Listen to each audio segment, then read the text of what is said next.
یہ بھی بات دماغ میں اچھی طرح بٹھا لیں کہ جو کام خلفائے راشدین کرتے ہیں نا وہ بھی سنت ہے محمد مصطفیٰ۔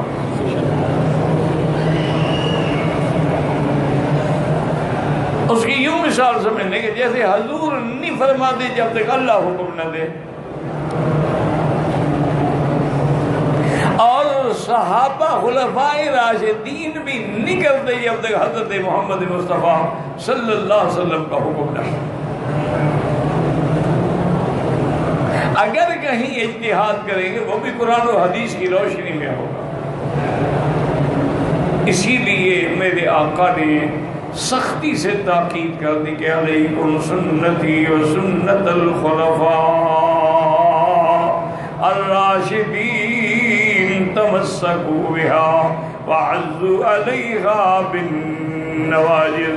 فرمایا میری سنت، میرا طریقہ اور میرے خلفائے راشدین کے طریقوں کو مضبوطی سے پکڑ لو، داڑھ سے پکڑ لو۔ تو ایک تو جو بھی خلیفہ راشد کرے گا نا وہ بھی سنت ہے۔ اچھا، پھر جس بات پہ اجماع صحابہ ہو جائے، یعنی صحابہ کا اتفاق ہو گیا، اعتراض کسی نے نہیں کیا، تو وہ بھی بہت بڑا مقام ہے، گویا کہ سنت ہے۔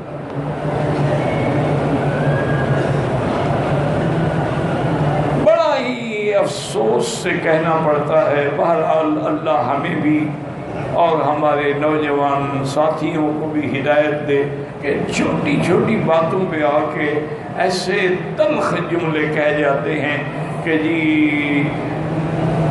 تراویح جو ہے یہ حضرت عمر کی بدعت ہے، اور دوسری اذان جمعہ کے دن حضرت عثمان کی بدعت ہے۔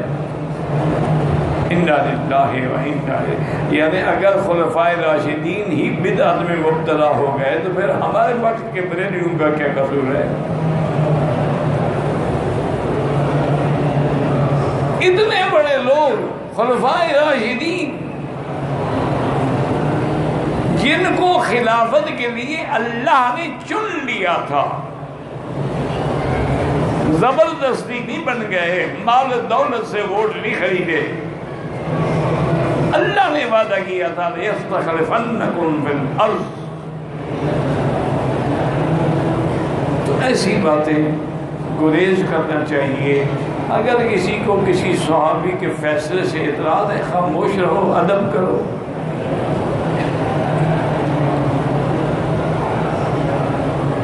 اس طرح تو پھر شیعہ بھی کہتے ہیں کہ جی قرآن حضور نے تو جمع ہی نہیں کیا، تو بعد میں تینوں صحابہ نے مل جل کے سازش کی ہے اور اس میں جتنے اہل بیت کی آیات تھیں وہ نکال دی ہیں۔ تم ایسی باتیں کرو گے تو ان کو بھی تو موقع ملے گا۔ اگر تمہارے ہاں حضرت خلفائے راشدین کا عمل نعوذ باللہ بدعت ہے تو شیعہ ٹھیک کہتے ہیں کہ انہوں نے نکال دی اہل بیت کی آیات کو۔ لہذا ایسی کچھی باتیں نہ کریں۔ اچھا، بعض اہل سنت والجماعت کہلانے والے بڑے بڑے نام ہیں، انہوں نے کہا جی ٹھیک ہے صحابہ کا بڑا مقام ہے، لیکن صحابہ معیار حق تو نہیں ہے نا، معیار حق تو اللہ کے رسول کی ذات ہے۔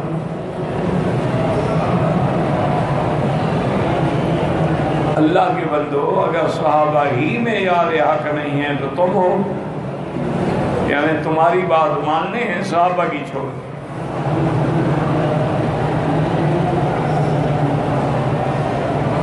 جن کے طریقے کو اللہ کے نبی نے اپنی سنت قرار دیا ہو وہ بھی معیار حق نہیں ہے۔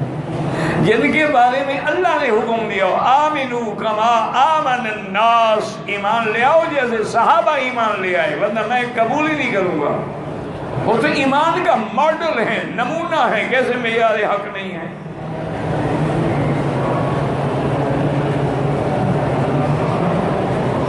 فَإِنْ آمَنُوا بِمِثْلِ مَا آمَنْتُمْ بِهِ، جن کے بارے میں اللہ نے فرما دیا ہے کہ اولئک هم المؤمنون حقا،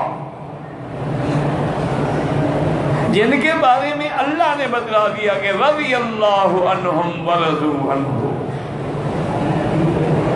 جن کے بارے میں اللہ نے فرما دیا فَعَلِمَ مَا فِي قُلُوبِهِمْ، تو یاد رکھو قرآن فرمان نبی کے بغیر سمجھ نہیں آ سکتا، اور اعمال نبی، افعال نبی، اقوال نبی صحابہ کے بغیر نہیں کر سکتے۔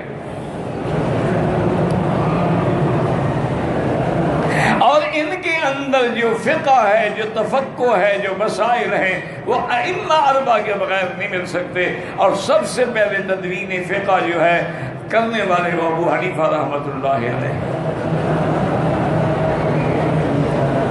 اسی لیے ان کو ابو حنیفہ کہا جاتا ہے۔ حنیفہ ان کی کسی لڑکی کا نام نہیں ہے، یعنی دین حنیف کو سب سے پہلے ترتیب دینے